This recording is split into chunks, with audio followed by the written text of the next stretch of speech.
थोड़ी technical problem हो गई थी, इसलिए वो वीडियो वहीं बीच में रुक गई थी। उसके बाद आगे देखना इसी में कहाँ तक लिख लिया था आपने कि लांबिक वक्र रेखीय निर्देश तंत्र में डाइवर्जेंस का मान ज्ञात करने के लिए एक आयतन अल्पांश की कल्पना करते हैं। तब एक आयतन अल्पांश की कल्पना करते हैं, यहां तक लिख लिया, आयतन अल्पांश की कल्पना करते हैं। इसके बाद लिखना है किसी भी सदिश राशि का डाइवर्जेंस, किसी भी सदिश राशि का डाइवर्जेंस उस बंद पृष्ठ से निर्गत, ये किसको रिप्रेजेंट करता है? किसी भी सदिश राशि का क्षेत्रफल समाकलन फ्लक्स को, जैसे कि आप लिखते हो E डॉट डी ए या डी एस, ये किसको करता है? विद्युत फ्लक्स को। इसी तरह से B डॉट डी ए भी लिखते हो डी एस, तो वो किसको रिप्रेजेंट कर रहा है? चुंबकीय फ्लक्स को। तो उसमें क्षेत्रफल समाकलन होता है, डी एस या डी ए से रिप्रेजेंट कर सकते हैं। ठीक है, तो ये तो फ्लक्स को रिप्रेजेंट कर रहा है, ये आयतन को रिप्रेजेंट कर रहा है। तो किसी भी सदिश राशि का डाइवर्जेंस लिखें, किसी भी सदिश राशि का डाइवर्जेंस उस बंद पृष्ठ से निर्गत, उस बंद पृष्ठ से निर्गत कुल फ्लक्स एवं अल्पांश आयतन के अनुपात के बराबर होता है। इसी को मैथमेटिकल फॉर्म को ही हमने लैंग्वेज में लिखा है कि डाइवर्जेंस ऑफ ए, यानी कि ए के डाइवर्जेंस का जो मान है वो उस बंद पृष्ठ से निर्गत, बंद पृष्ठ क्लोज से निर्गत कुल फ्लक्स और आयतन के अनुपात के बराबर होता है। जहां लिया गया आयतन dB टेंड्स टू 0 है, जहां लिया गया आयतन dB टेंड्स टू 0 है, dB टेंड्स टू 0 है, अर्थात करके इस फॉर्मूले को लिखें और इक्वेशन नंबर 1 डाल दें।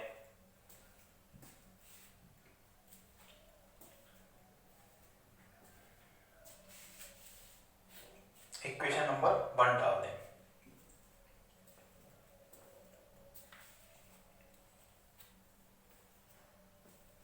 यहां तक लिखें इसको, और इस इक्वेशन नंबर 1 को लिखने के बाद इस बॉक्स को बनाएं आराम से, और इसको बॉक्स के जो पॉइंट हैं इनको नाम दे देना सभी को, ए बी सी डी, इसको दे दिया ई एफ जी, और इसको बोल दिया एच। इसी तरह से दे देना ताकि आगे मिस्टेक ना हो। ए बी सी डी और ई एफ जी एच, इस तरह से ही नाम दे दो इसको, और बनाए इस बॉक्स को आराम से। लांबिक वक्र रेखीय निर्देश तंत्र में है, ये मापा लिया था हमने, काट दिया मैं। ओके,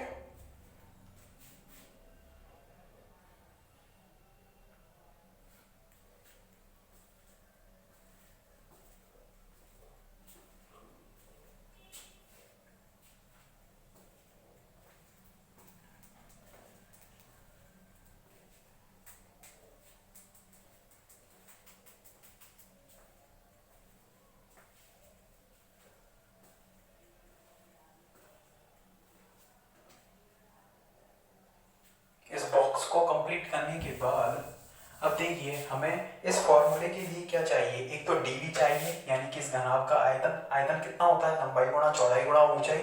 और इस बॉक्स को जो लिया है इससे संबंधित टोटल हमें क्या चाहिए? फ्लक्स का मान चाहिए, यानी कि integration of A dot D S की वैल्यू। अगर ये दोनों वैल्यू मिल गई हमें तो इन दोनों वैल्यूज को यहाँ पर पुट करेंगे और डाइवर्जेंस ऑफ ए का मान हम यहाँ से फाइंड आउट कर लेंगे, निकाल लेंगे। ठीक है, तो इसके लिए हमें काम करना है कि ये बॉक्स लिया था, तो बॉक्स के बारे में पहले लिख देते हैं। लिखना, वीडियो को पॉज करके बना सकते हो आप इसको, और उसके बाद लिखना आगे। डाइवर्जेंस का मान ज्ञात करने के लिए एक घनाभकार बॉक्स की कल्पना करते हैं। घनाभकार box A B C D E F G H की कल्पना करते हैं, जिसकी लंबाई क्रमशः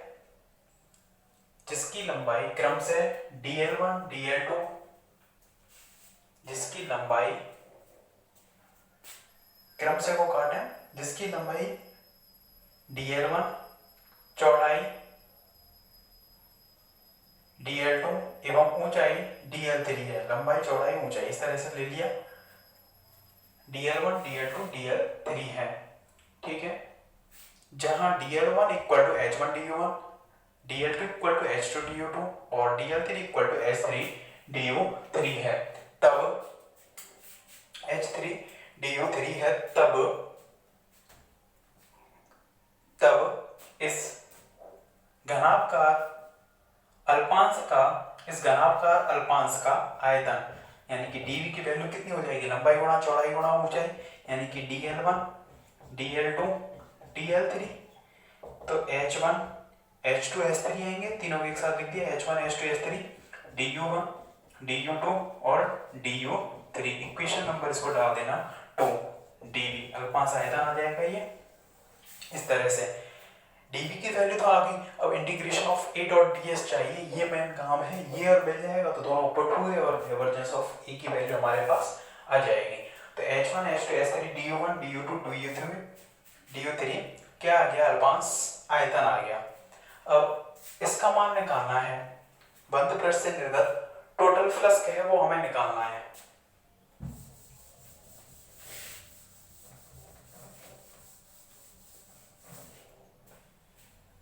सेकंड इक्वेशन के बाद लिखना है, यहाँ पर सेकंड इक्वेशन लिख ली, इसके बाद लिखना क्योंकि integration of A dot ds इस बंद पृष्ठ से संबंधित टोटल फ्लक्स होगा कि एक सदिश क्षेत्र है। सदिश क्षेत्र से मतलब क्या है कि इसमें से होकर सदिश रेखाएं जा रही हैं, कोई भी जा सकता है, जैसे यहाँ पर कोई चार्ज रखा हुआ है प्लस क्यों, तो उससे निकलने वाली जो रेखाएं होंगी तो उससे इलेक्ट्रिक फील्ड होगा।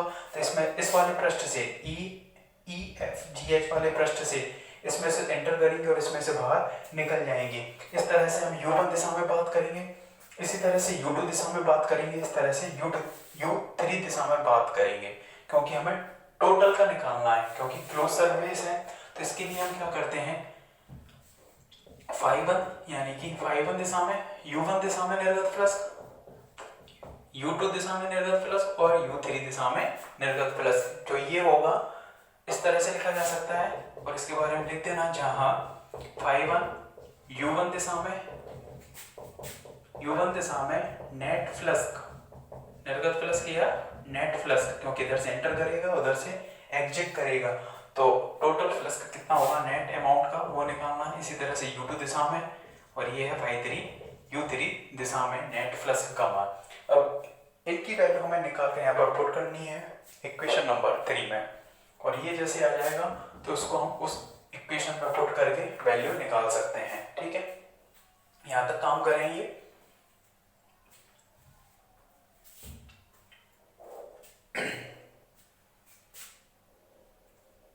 अब देखिए इस बॉक्स के सेंटर पर इस सदिश राशि के घटकों का मान था a1 a2 a3।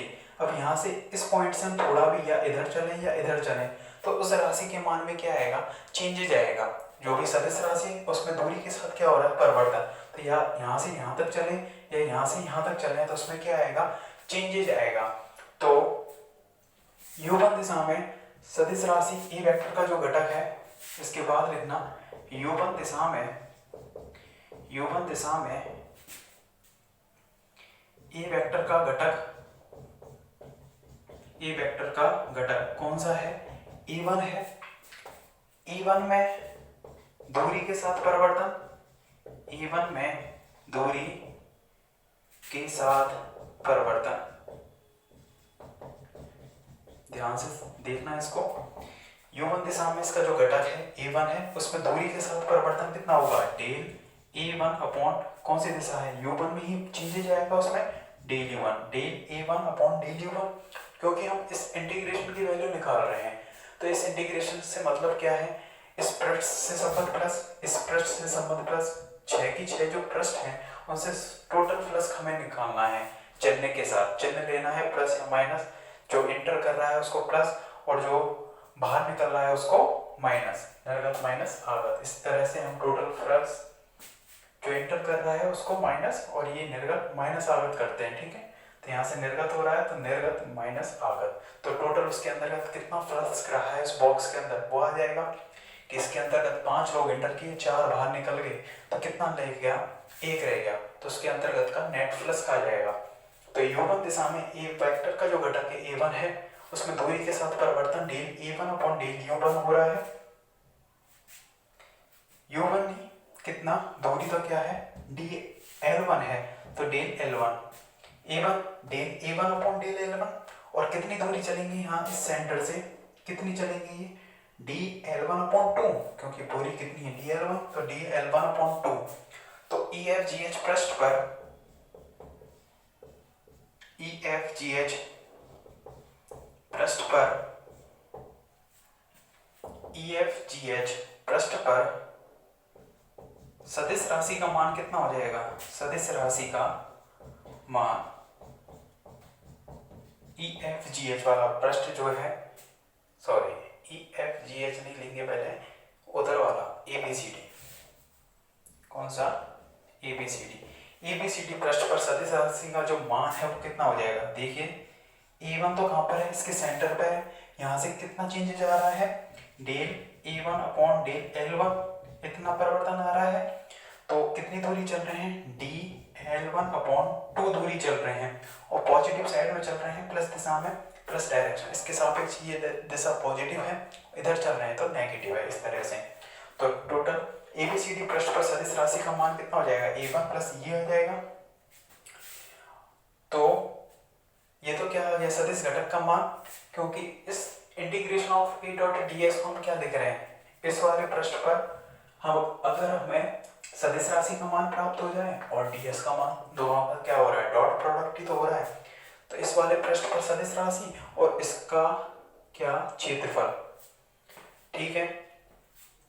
तब आगे लिखना ABCD एक पर निकालना है बस, ABCD पृष्ठ पर,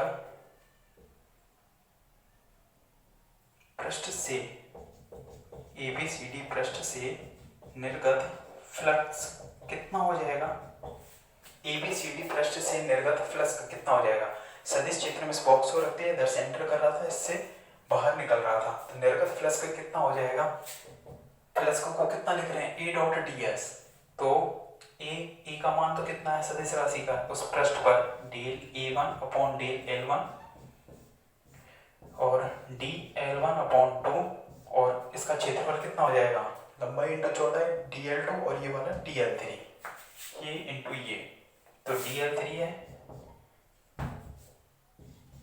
DL3 इंटू DL2, ठीक है। बाहर इसका मल्टीप्लाई कर दिया क्षेत्रफल का, इस तरह से ये आ जाएगा। पॉजिटिव दिशा में चल रहे हैं तो पॉजिटिव, और नेगेटिव चल रहे हैं तो नेगेटिव, ठीक है।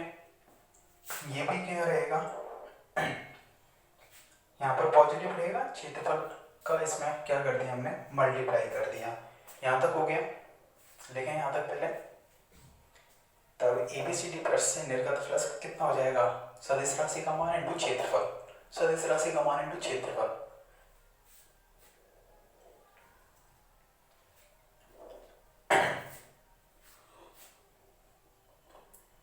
तो यहाँ से तो क्या निकल रहा है, निर्गत है, और यहाँ से इंटर कर रहा है, इधर अगर कोई चार्ज रखा हुआ है तो। तथा इसी प्रकार EFGH जो पृष्ठ है से आगत जो फ्लक्स होगा, इधर से आने वाला है U1 दिशा में, आगत फ्लक्स कितना हो जाएगा बताओ, फ्लक्स A1 कितना हो जाएगा, A1, और इससे अपोजिट डायरेक्शन में चल रहे हैं इधर, तो माइनस डायरेक्शन में चल रहे हैं, तो माइनस चेंज आ जाएगा, del A1 upon del L1, और कितना डी L1 अपॉन 2, इस तरह से विपरीत दिशा में चल रहे हैं तो माइनस आ जाएगा, और इसका भी क्षेत्रफल का गुणा करेंगे तो DL3 DL2, इस तरह से आ जाएगा, DL3 और DL2, यहाँ तक लिखें।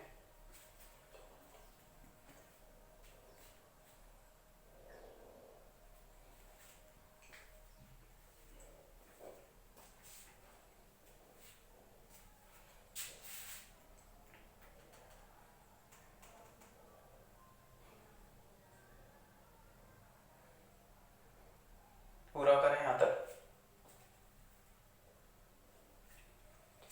मतलब टोटल फ्लक्स निकालना है, तो टोटल फ्लक्स कितने पृष्ठों से मिलकर बना है, इसमें 6 पृष्ठों से मिलकर बना हुआ है, तो प्रत्येक पृष्ठ पर हमें फ्लक्स का मान निकालना है कि प्रत्येक पृष्ठ से निर्गत फ्लक्स कितना है, और उन सभी को क्या करना है, चिन्ह के साथ ऐड करना है। तो इससे निर्गत फ्लक्स का अगर हमें निकालना है इस वाले पृष्ठ से, यहाँ से फ्लक्स निकल रहा है, तो इस पर सदिश राशि का मान कितना आया, ये आया इतना, और उसमें क्षेत्रफल का मल्टीप्लाई कर देना, तो क्षेत्रफल कितना हो जाएगा उस पृष्ठ का फलक का लंबाई इंटू चौड़ाई, उससे निकाल दिया। तो एबीसीडी जो पृष्ठ है उससे तो निर्गत है, और इधर वाला पृष्ठ है उससे आगत है। तो हम ये कह सकते हैं कि U1 दिशा में नेट फ्लक्स का कितना हो जाएगा, इससे आगे लिखें, U1 दिशा में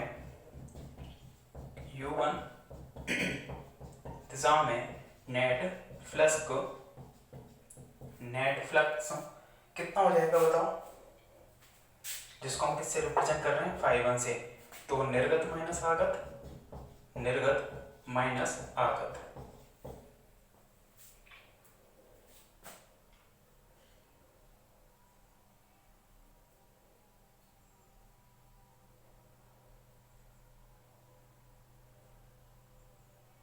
अरे ये चीज समझ में आई या नहीं आई कि del A1 upon del L1 इस तरह से किस तरह से चेंजेस में इस सदिश राशि में लिया है इसको।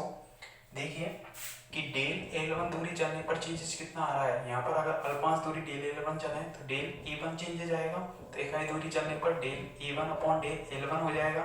तो हम टोटल कितनी दूरी चल रहे हैं, dl1 अपॉन 2 चल रहे हैं, तो उसका क्या कर देंगे, यहाँ पर मल्टीप्लाई कर देंगे। इस तरह से दिया है, अगर पॉजिटिव में चल रहे हैं तो प्लस लेना है, और नेगेटिव डायरेक्शन में चल रहे हैं तो माइनस लेना है। इस चिन्ह का ध्यान रखना है, प्लस और माइनस का, ठीक है। Opposite direction minus, positive direction plus. तो निर्गत माइनस आगत, तो φ1 इक्वल टू निर्गत किससे, ABCD से, और EFGH से आगत है, तो निर्गत फ्लक्स माइनस आगत फ्लक्स, यानी कि इस वाली क्वांटिटी को हम घटाएंगे इसमें से। तो इसको ऊपर करता हूं मैं,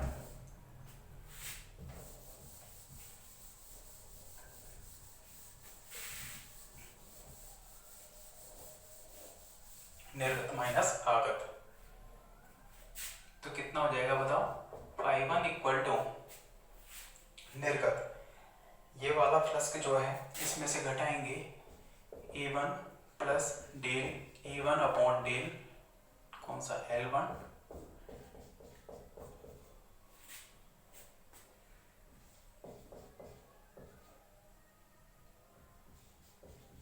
और इसमें से इसको घटा देंगे A1 माइनस के del A1 upon del L1 dl1 upon 2, del और डी में अंतर बताना, ठीक है, आंशिक अवकलन और अवकलन में, जो कि आप फर्स्ट ईयर में पढ़े हो।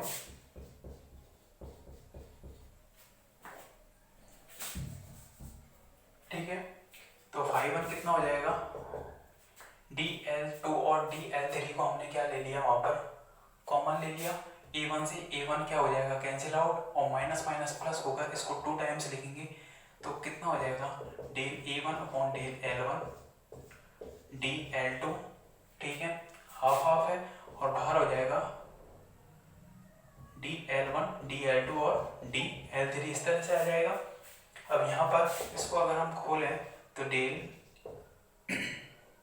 A1 अपॉन डेल L1 इस तरह से हो जाएगा, और तीनों की वैल्यू हमारे पास कितनी है, H1 H2 H3, इस तरीके से होगा, H1 H2 H3 du1 du2 du3, इस तरह से वैल्यू होगी dl1 dl2 dl3 की, उस वैल्यू को पुट कर दिया है, और यहाँ पर भी कर दिया L1 की वैल्यू डेल L1 के संगत कैसे लिख सकते हैं, H1 डेल U1, जब D था तो H1 du1, आंशिक अवकलन है तो H1 डेल U1, ठीक है, H1 से H1 यहाँ पर कैंसिल आउट हो जाएगा, तो कितना बचेगा, डेल A1 H2 H3 और अपॉन डेल U1, इस तरह से लिख दिया इसको, और यहाँ पर कितना आ जाएगा, ये du1 du2 और du3, इक्वेशन नंबर इसको बोल देना जो भी चल रही है नेक्स्ट 4।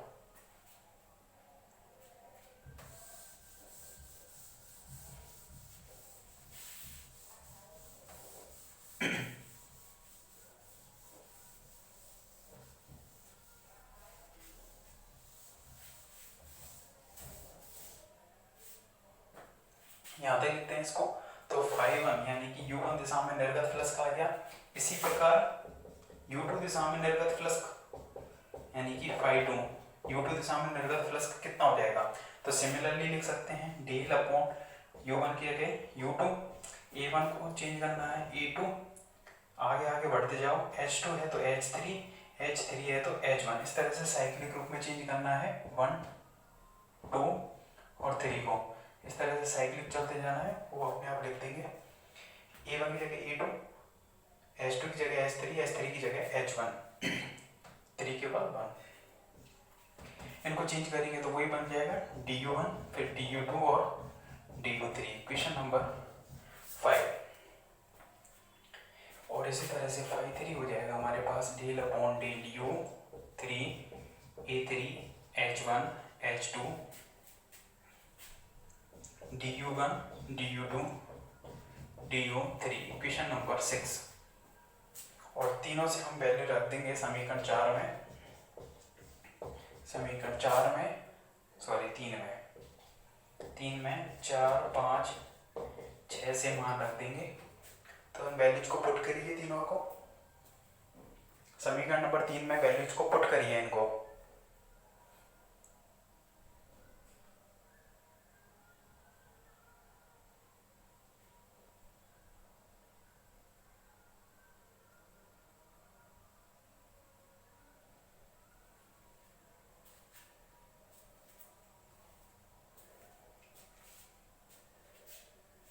तो इन वैल्यूज को हम पुट करेंगे वहां पर, तो कितना आएगा वो देखना है।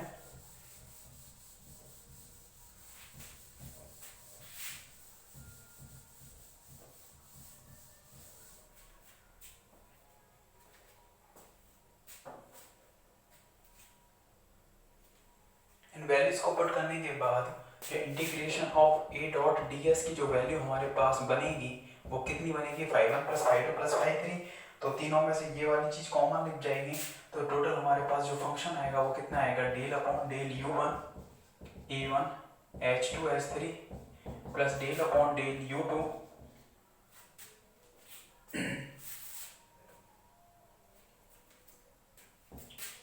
e2 h1 h2 h3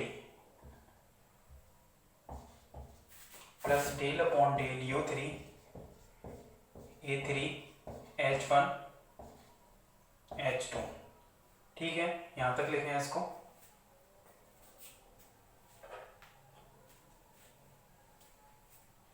यहां तक कंप्लीट करें इसको, इसके बाद देखेंगे इसको नेक्स्ट लेक्चर में। ओके।